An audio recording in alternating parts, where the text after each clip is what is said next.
Hello friend, welcome to my YouTube channel biology all in one. आज के इस video में हम आपको सेल के बारे में बताएंगे। आइए दोस्तों बात करते हैं सेल के बारे में। एज द नेम, जैसा कि यहाँ पर बताया हुआ है कि cell is the basic unit of life. हमने सेल को बेसिक यूनिट इसलिए कहा है क्योंकि एक तो ये बेस है, जितनी भी लिविंग ऑर्गेनिज्म है, जितनी भी लाइफ है, सबका बेस है ये। और दूसरा क्या है कि एक इकाई है, यूनिट है, इसलिए हमने इसको कहा है कि cell is the basic unit of life. कि सेल जो है वो हर लिविंग ऑर्गेनिज्म की, हर लाइफ की एक बेसिक यूनिट है। बिना इस सेल के कोई भी लाइफ जो है वो नहीं बन सकती। सेल को हम structural and functional unit of all living organism कहते हैं। इसको हमने स्ट्रक्चरल और functional unit of all living organism इसलिए कहा है कि दुनिया में जितने भी लिविंग ऑर्गेनिज्म हैं उन सब की जो स्ट्रक्चर होती है, उन सब की जो बॉडी होती है वो सेल की बनी होती है।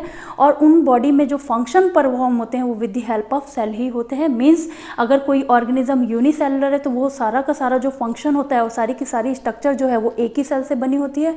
लेकिन अगर कहीं ऑर्गेनिज्म जो है वो मल्टी सेलुलर होते हैं तो उनके अंदर भी जो उनकी स्ट्रक्चर होती है वो बहुत सारी सेलें मिलकर बनाती हैं और फंक्शंस को भी सारी सेलें मिलकर एक साथ परफॉर्म करने का काम करती हैं। सब बायोलॉजी की वो ब्रांच जिसके अंदर हम सेल के बारे में स्टडी करते हैं, मीन्स सेल के स्ट्रक्चरल और फंक्शनल एस्पेक्ट्स को पढ़ते हैं, बायोलॉजी की उस ब्रांच को हम सेल बायोलॉजी या फिर साइटोलॉजी कहते हैं। सबसे पहले रॉबर्ट हुक, जिन्होंने 1665 में हमें सेल के बारे में बताया, इन्होंने खुद किस तरह से पता लगाया सेल के बारे में। इन्होंने एक पीस ऑफ कॉर्क को, जब प्रिमिटिव टाइप ऑफ माइक्रोस्कोप, जो कि इनका खुद का बनाया हुआ एक माइक्रोस्कोप था, उसके अंदर जब इन्होंने पीस ऑफ कॉर्क को देखा तो इन्हें कुछ इस तरह के खाली कंपार्टमेंट नजर आए और उन कंपार्टमेंट को इन्होंने, हर कंपार्टमेंट को एक सेल का नाम दे दिया। इन्होंने कहा कि हर कंपार्टमेंट जो है वो एक सेल है। उसके बाद एक और साइंटिस्ट है जिनका नाम एंटनी वॉन लीवनहॉक था, क्योंकि जो पीस ऑफ कॉर्क होता है वो डेड सेल का पीस होता है। बस इन्होंने हमें सेल के बारे में बताया था, जो कि इन्होंने एक डेड सेल के अंदर ऑब्जर्व करा था, क्योंकि इन्हें उसमें कुछ खाली कंपार्टमेंट नज़र आ रहे थे।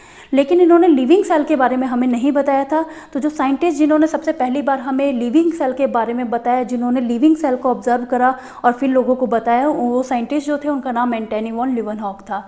एंटनी वॉन लीवनहॉक ने ही सबसे पहली बार हमें लिविंग सेल के बारे में बताया।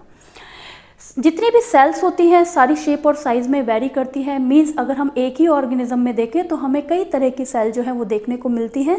सेल जो है वो टैडपोल शेप हो सकती है, ओवल भी हो सकती है, राउंडेड भी हो सकती है, स्पिंडल शेप भी हो सकती है।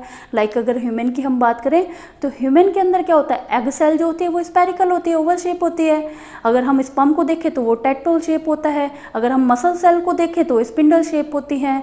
तो एक सिंगल पर्सन में भी हमें अलग अलग तरह की जो सेल्स हैं वो देखने को मिलती हैं। सेल ना कि केवल शेप में वेरी करती हैं, बल्कि सेल का जो साइज़ होता है वो भी हर जगह वेरी करता है।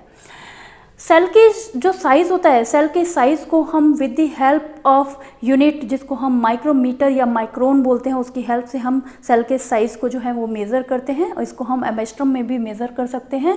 जो सबसे छोटी सेल होती है उसको हम माइकोप्लाज्मा बोलते हैं। मीन्स दुनिया की जो सबसे छोटी सेल है उसका डाया जो है वो 0.1 से 2.5 माइक्रोन तक ही होता है और उसका नाम जो है वो माइकोप्लाज्मा की जो सेल होती है वो सबसे छोटी सेल होती है।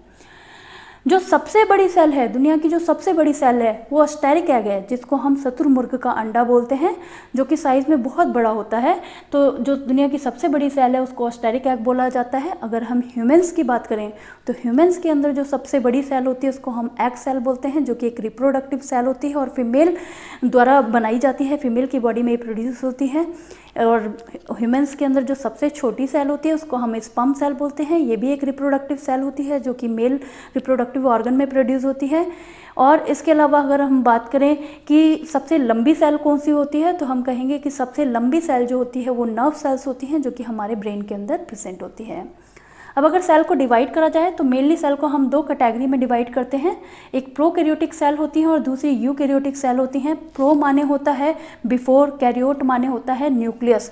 मीन्स न्यूक्लियस वाली सेल से जो पहले की सेल प्रेजेंट थी उन सारी सेल को हमने नाम दे दिया था प्रोकैरियोटिक सेल, क्योंकि जब भी इवोल्यूशन हुआ था तो पहले प्रोकैरियोटिक सेल की फॉर्मेशन हुई थी और उसके बाद यूकैरियोटिक सेल की फॉर्मेशन हुई। तो जब यूकैरियोटिक सेल की फॉर्मेशन हुई तो उसमें सेल के अंदर न्यूक्लियस प्रेजेंट था, तो जितनी भी सेलें उसके बाद बनी उन सबके अंदर न्यूक्लियस प्रेजेंट था। तो जो पहले सेल बनी थी उनके अंदर न्यूक्लियस नहीं होता था, इसलिए क्या करा गया था, जो पहले की जितनी भी सेल थी जिनमें न्यूक्लियस नहीं था, जो प्रिमिटिव टाइप ऑफ सेल थी, उन सभी को प्रोकैरियोटिक सेल की कैटेगरी में रख दिया था, उन सभी को प्रोकैरियोटिक सेल कहा गया था। और वो सारी सेल जिनके अंदर ट्रू न्यूक्लियस, यू माने होता है ट्रू, कैरियोट माने होता है न्यूक्लियस, ऐसी सेल जिसके अंदर ट्रू न्यूक्लियस प्रेजेंट होता है उस सेल को हम यूकैरियोटिक सेल कहते हैं। अब हम बात करेंगे सेल थ्योरी के बारे में। आइए दोस्तों बात करते हैं सेल थ्योरी की। सेल थ्योरी जो है वो किसी एक साइंटिस्ट की ऑब्जर्वेशन का रिजल्ट नहीं थी, बल्कि ये दो अलग अलग साइंटिस्ट की ऑब्जर्वेशन के रिजल्ट को मिलाकर बनाई गई एक थ्योरी थी। इसमें जो पहले साइंटिस्ट थे जिनका नाम शिल्डन था, जो कि एक जर्मन बॉटनिस्ट थे, क्योंकि जो बॉटनिस्ट होते हैं वो प्लांट के ऊपर स्टडी करते हैं, तो इन्होंने अपनी स्टडी के दौरान ही देखा था कि जितने भी प्लांट हैं वो सेल के बने होते हैं। तो इन्होंने लोगों को बताया कि भाई जितने भी प्लांट हैं वो सेल के बने होते हैं। ये बात इन्होंने 1838 में लोगों को बताई थी। फिर 1839 में एक और साइंटिस्ट जिनका नाम शेकवान था, जो कि एक ब्रिटिश जियोलॉजिस्ट थे, क्योंकि जो जियोलॉजिस्ट होते हैं वो सारे एनिमल के ऊपर स्टडी करते हैं, तो इन्होंने बोला कि भाई ना केवल प्लांट बल्कि जो एनिमल्स होते हैं वो भी सेल के बने हुए होते हैं।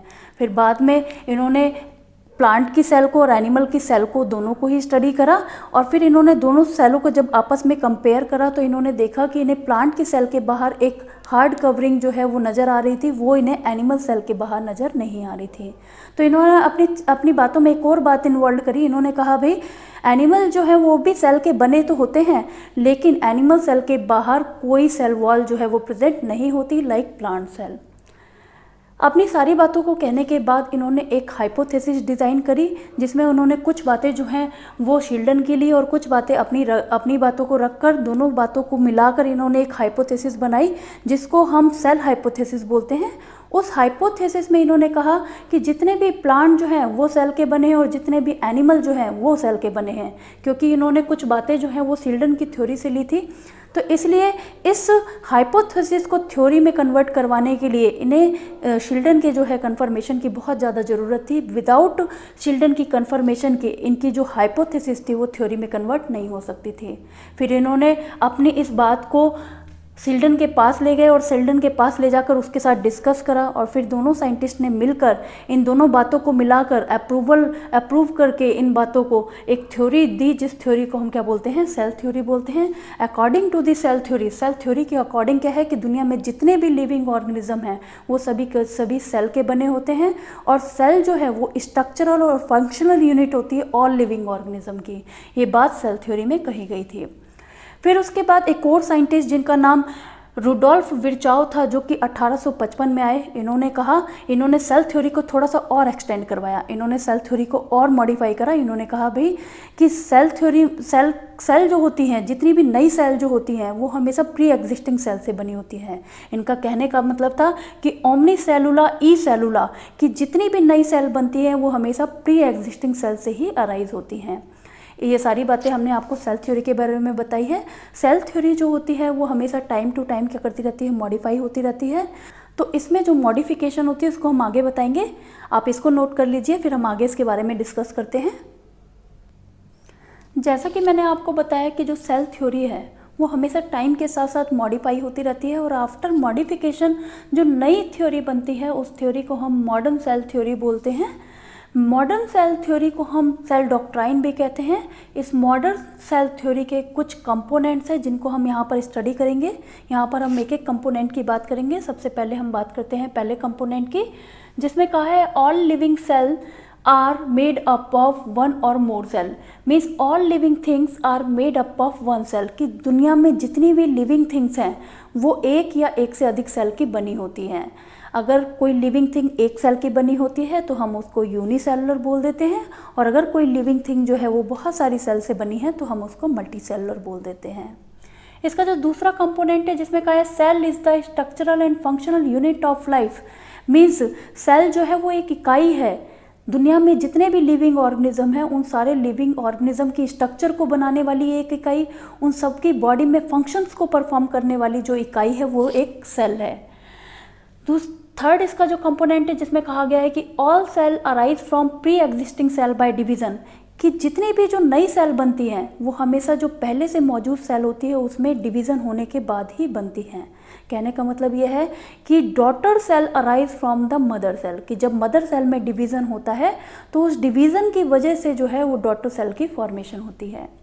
इसका चौथा कंपोनेंट जिसमें कहा है कि energy flow occur within the cell, कि हमेशा एनर्जी जो है वो सेल के अंदर ही फ्लो करती रहती है।